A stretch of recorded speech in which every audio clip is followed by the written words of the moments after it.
64번 문제로 갑니다. 우리나라의 부동산 투자 회사에 관한 설명으로 틀린 것은 자기관리 부동산 투자 회사의 설립 자본금은 얼마다? 10억 원 이상이 아니라 5억 원이죠. 그래서 여러분이 이 자기관리 부동산 투자회사, 니츠를 부동산 투자회사죠. 자, 자기관리 부동산 투자회사, 위탁관리 부동산 투자회사, 그리고 기업 구조조정 부동산 투자회사, 이렇게 우리가 볼 수 있죠. 자, 그러면 자기관리 부동산 투자회사와 관련해서 지금 이 설립 자본금을 보는 거죠. 이 설립 자본금은 자기관리 부동산 투자회사는 얼마죠? 5억 원. 그리고 위탁관리 부동산 투자회사와 기업구조조정 부동산 투자회사의 설립 자본금은 얼마? 3억 원 이상으로 하죠. 5억이라는 걸 주의하셔야 되겠습니다. 1번 틀린 지문이죠. 2번 부동산 신탁의 수익자란 신탁 행위에 따라 신탁 이익을 받는 자를 말하고, 부동산 신탁의 신탁재산 관리인이란 수탁자를 대신해서 신탁재산을 관리하는 자를 말합니다. 금융위원회는 공익을 위하여 또는 부동산 투자회사의 주주를 보호하기 위해서 필요하면은 부동산 투자회사 등의 금융감독 관련 업무에 관한 자료 제출이나 보고를 명할 수 있다. 부동산 소유권 이전 등기 청구권은 부동산 투자회사에 현물 출자할 수 있죠. 대토보상권도 현물 출자할 수 있습니다. 5개가 있습니다. 자, 1번 정답이 되겠습니다. 자, 여러분 교재에 279페이지로 가서 68번 문제로 갑니다. 자, 우리나라의 부동산 투자회사에 관한 설명으로 옳은 것은 자기관리 부동산 투자회사의 설립 자본금은 5억 원 이상으로 한다. 맞죠? 위탁관리 부동산 투자회사의 설립 자본금은 3억 원 이상이며 영업인가 후 6개월 이내에 30억 원을 모집해야 된다 하니까 틀린 지문이 되겠죠. 자, 정답은 1번이고 2번은 틀렸죠. 여러분이 최저 자본금은 어떻게 돼요? 영업인가, 여러분 최저 자본금은 영업인가를 받거나 등록을 한 날부터 6개월이 지난 부동산 투자회사의 자본금은 위탁관리와 기업구조조정은 얼마? 50억 원 이상. 자기관리는 얼마? 70억 원 이상. 70억 원 이상. 최저 자본금. 틀린 지문 3번 자기관리 부동산 투자회사와 기업구조조정 부동산 투자회사는 모두 실체형 회사의 형태로 운영된다. 여러분 자기관리 부동산 투자회사는 뭐죠? 우리는 본점 외에 지점을 설치할 수 있고 직원을 고용하거나 우리가 상근 임원을 둘 수 있는 실체 회사예요. 실체 회사. 그렇지만 위탁관리 부동산 투자회사와 기업구조조정 부동산 투자회사는 본점 외에 지점을 설치할 수 없으며 직원을 고용하거나 상근 임원을 둘 수 없다. 이런 회사를 우리는 페이퍼 컴퍼니, 서류상으로만 존재하는 회사, 바로 명목 회사를 말하죠. 그러니까 3번 틀렸죠. 4번 위탁관리 부동산 투자회사는 본점에 지점을 설치할 수 있으며, 틀렸죠. 없으며 직원을 고용하거나 상근임을 둘 수 있다가 아니라 둘 수 없다. 틀린 지문. 부동산 투자회사는 금융기관으로부터 자금을 우리 차입을 할 수 있어요. 그래서 자금 차입 및 사채를 발행을 할 수 있는데 뭐에 의해서 우리는 자기 자본의 얼마? 2배를 초과할 수 없죠. 자기 자본의 2배를 초과할 수 없다. 그러니까 이 말은 뭐죠? 초과할 수 없다는 것은 자기 자본 2배 이내를 원칙으로 합니다. 그래서 틀린 지문이죠.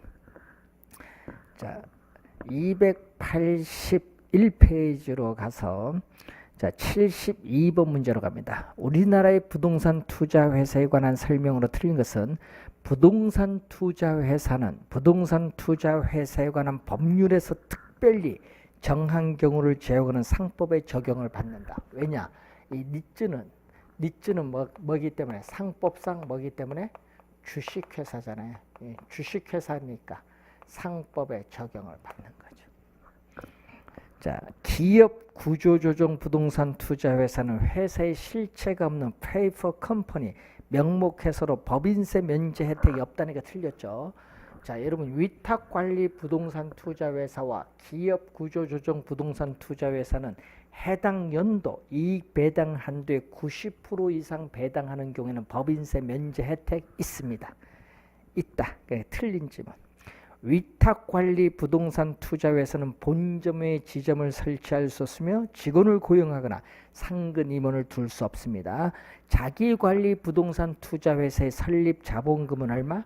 5억 원 이상이어야 한다.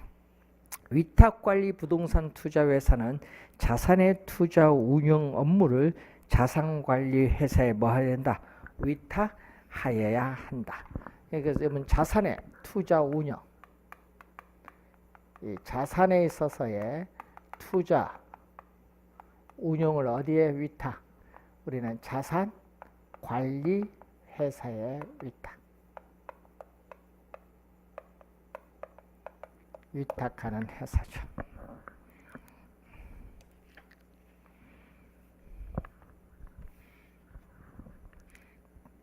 자, 73번 문제로 갑니다. 부동산 투자 회사에 대한 설명으로 바르지 못한 것. 부동산 투자 회사는 자기관리, 위탁관리, 기업 구조조정 부동산 투자 회사로 구분하여 분류된다. 작년에 출제된 지문이죠. 또 자, 부동산 투자 회사는 영업 인가를 받거나 등록을 한 날부터 2년의 동그라미. 여러분 2년입니다. 2년 이내에 발행하는 주식 총수의 30% 이상을 일반의 청약에 제공해야 된다. 이걸 뭐라고 하죠? 우리는 주식에 있어서의 공모죠. 주식 공모인데 기업 구조조정 부동산 투자회사는 의무사항이 아니죠. 그래서 요 두 가지에 성립을 하는 거죠. 30% 이상 발행 주식 총수의 30% 이상을 일반의 청약에 제공하여야 한다는 거죠. 자, 주주 1인과 그 특별 관계자는 최저 자본금 준비 기간이 끝난 후에는 부동산 투자 회사가 발행한 주식 총수의 100분의 30이 아니라 또 뭐죠? 100분의 50이죠. 100분의 50. 100분의 50. 50%를 초과하여 주식을 소유하지 못한다. 이게 이번에 개정됐거든요. 자, 이번에 개정된 지문이죠. 네. 이번에 몇 프로? 50%입니다. 개정됐습니다. 100분의 50, 50%. 3번 정답. 부동산 투자 회사는 그 자산을 부동산의 취득, 관리, 계량 및 처분, 부동산 개발, 부동산 임대차, 유가증권 매매, 금융기관, 예치 등의 방법으로 투자 운용해야 된다. 자산의 운용 방법이죠. 부동산 투자 회사는 매 분기말 현재 총자산의 80 이상을 부동산 관련 증권 및 현금으로 구성해야 된다. 이 경우 총자산의 100분의 70 이상은 부동산이어야 된다. 뭐가 되죠? 요거는 주식 분산 1인당 주식 요건 소유 한도를 말하는 거고 우리가 자산 구성이죠. 지금 자산의 구성에 있어서 요 그 두 가지 설명이고 여기는 기업 구조조정 부동산이 70% 이상이죠.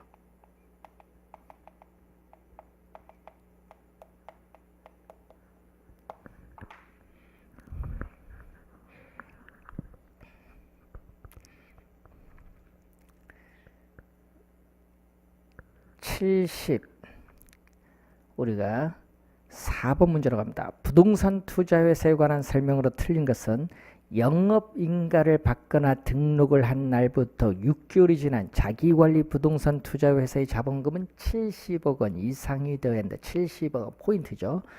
부동산 투자회사는 주식회사로 하며 그 상호에 부동산 투자회사라는 명칭을 사용하여야 한다. 반드시 맞는 지문. 영업인가를 받거나 등록을 한 날부터 6개월이 지난 위탁관리 부동산 투자회사 및 기업 구조조정 부동산 투자회사의 자본금은 각각 50억 원 이상이 된다. 50억 맞는 지문. 기업 여러분 자산운용 전문 인력을 포함한 임직원을 상근으로 두고 자산의 투자 운영을 직접 수행하는 회사. 요거 뭐죠? 자기관리 부동산 투자 회사의 개념. 4번 지문 시험에 4번 정도 출제했죠. 상당히 중요합니다. 자기관리 부동산 투자 회사입니다. 4번 정답. 부동산 투자 회사는 부동산 투자 회사에 관한 법률에서 특별히 정한 경우를 제외하는 상법에 적용을 받습니다. 자, 우선 잘 확인을 한번 또 해두셔야 될 부분입니다. 자, 284페이지에 77번 문제로 갑니다. 부동산 투자 회사에 관한 법령상 부동산 투자 회사에 관한 설명으로 틀린 것은 부동산 투자 회사는 자기 관리, 위탁 관리, 기업 구조 조정 부동산 투자 회사로 구분할 수 있고 자기 관리 부동산 투자 회사의 설립 자본금 얼마? 5억 원. 3억 원이 아니죠. 2번 정답. 감정평가사 또는 공인중개사로서 해당 분야 5년에 동그라미 5년 이상 종사한 사람은 자기관리 부동산 투자회사의 상근 자산운용 전문 인력이 될 수 있다. 위탁관리 부동산 투자회사는 본점 외에 지점을 설치할 수 없으며 직원을 고용하거나 상근 임원을 둘 수 없다. 자, 영업인가를 받거나 등록을 한 날부터 6개월이 지난 기업 구조조정 부동산 투자회사의 자본금은 50억 원 이상이 되어야 한다는 거죠. 자, 2번이 정답이 되겠습니다. 자, 81번 문제로 갑니다. 286페이지에 일반 기업 대출과 부동산 금융에 관한 설명으로 틀린 것은 부동산 개발 신탁 금융의 자금은 위탁자가 아니라 수탁자인 신탁회사, 수탁자인 신탁회사가 관리합니다. 1번 정답. 일반 기업 대출의 자금은 차입자, 차입자 누구? 일반 기업이 관리하고 차입자가 일반 기업입니다. 부동산 프로젝트 금융의 자금은 위탁 계좌, 뭐죠? 에스크로우 계정. 여러분 그걸 위탁 계좌를 에스크로우 계정이라고 하죠. 에스크로우 계정, 위탁 관리 계좌. 여기서 우리는 관리됩니다. 부동산 개발 신탁 금융의 차입자는 신탁회사를 다른 말로 수탁자. 맞는 질문이고 일반 기업 대출 차입자는 일반 기업. 부동산 프로젝트 금융의 차입자는 특수법인. 여러분 특수법인을 프로젝트 시행회사.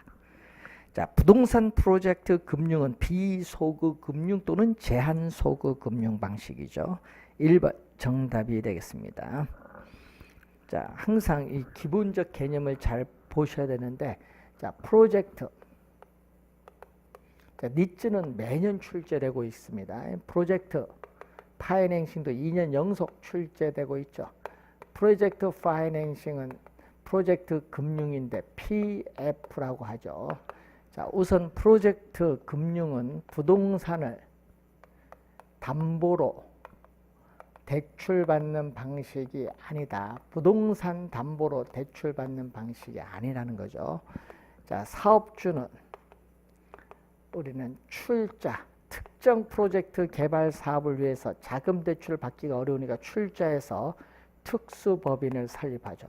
이 특수법인은 사업주와는 회계적, 법률적으로 독립적인 회사, 이 프로젝트 시행회사를 설립을 하죠. 그래서 이 특정, 뭐 유전 개발 사업 같은 특정 프로젝트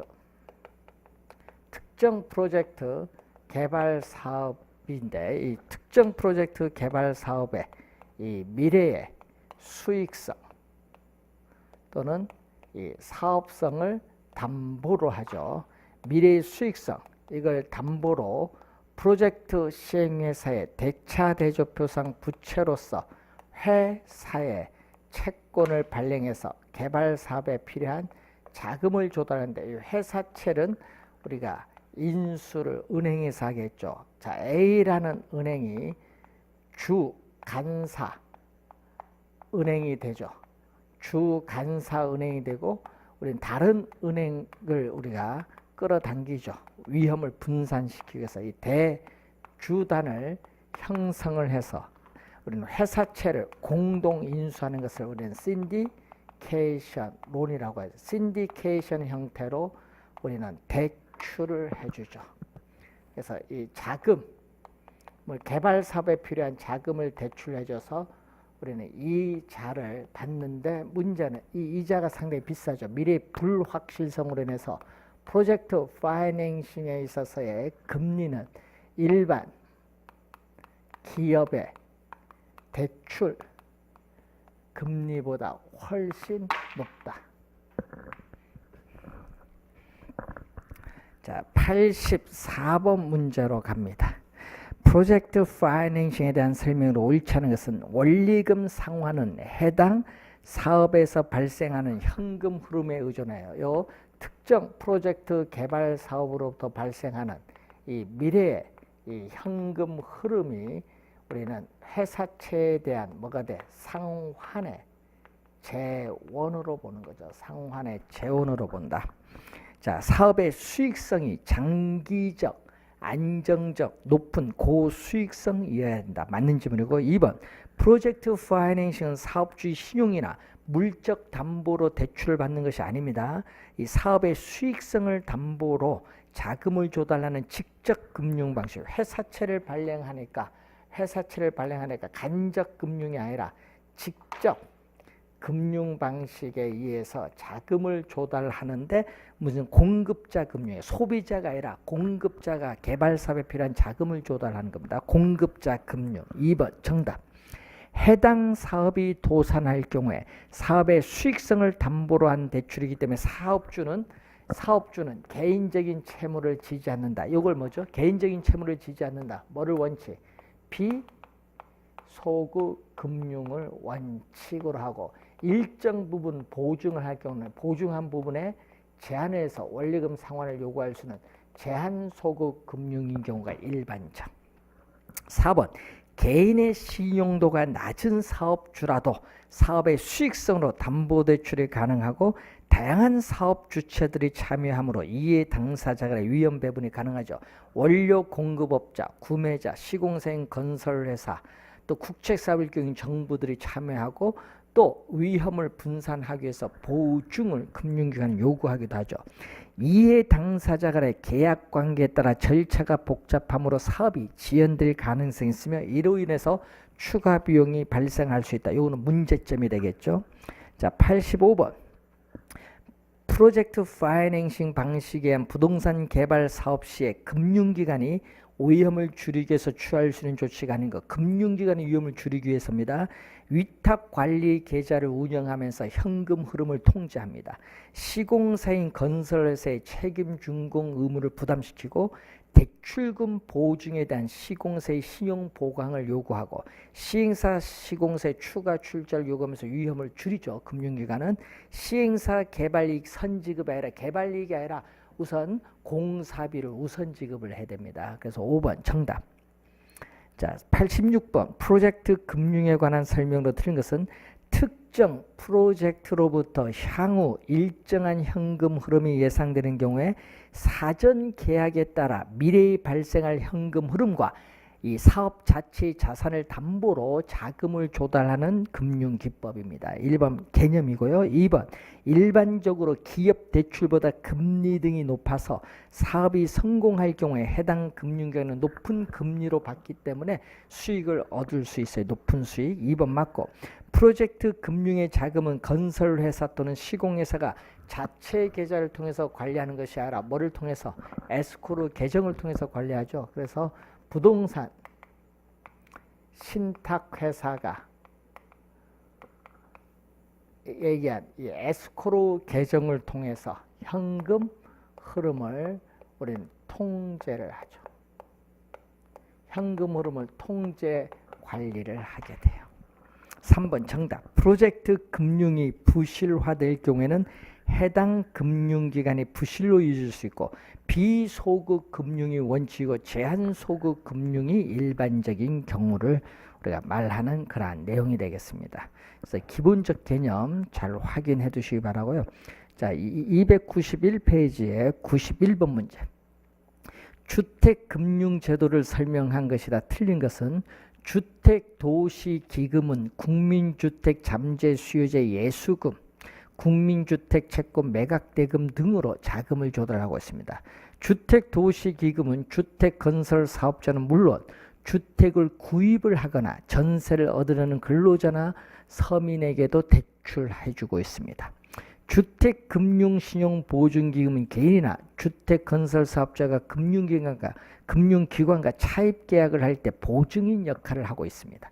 주택도시보증공사는 주택건설사업자가 미리 선분양한 주택의 완공을 보증하고 있고 한국주택금융공사는 1차가 아니라 2차 저당시장에서 활동할 목적으로 설립된 기관을 말합니다.